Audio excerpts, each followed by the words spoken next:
परिवार को भी कुछ बेनिफिट मिल सके।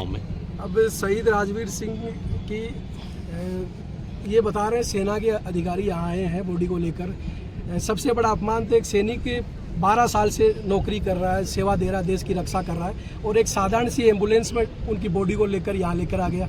कोई सम्मान के साथ उनकी बॉडी को नहीं, एक एम्बुलेंस में लेकर, सेना का वाहन आना चाहिए था, बॉडी को लेके आ गए। अब वो अपनी ये कह रहे हैं कि उसने आत्महत्या कर ली। आत्महत्या एक, आप सोचिए, एक बाथरूम के अंदर शावर लगा होता है, शावर की हाइट लगभग 8 फीट की हाइट होती है।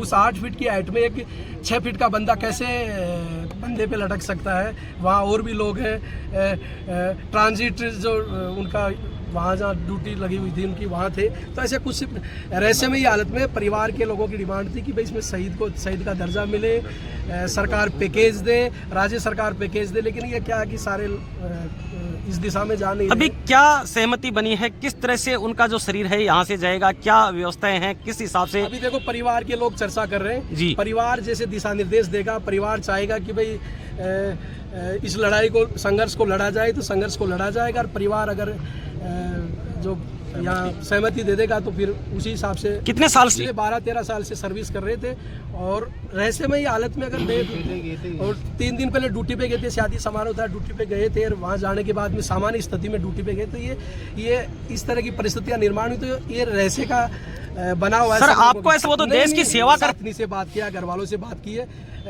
लास्ट टाइम तक बात की है, लेकिन फिर एकदम से ये घटना सूचना आती है। और देखो उनको सूचना भी दी जाती है तो एक परिवार के मुखिया को या कोई परिवार के जिम्मेदार व्यक्ति को सूचना, सीधे उनकी पत्नी को सूचना दी जा रही है, ऐसे थोड़ी होता है।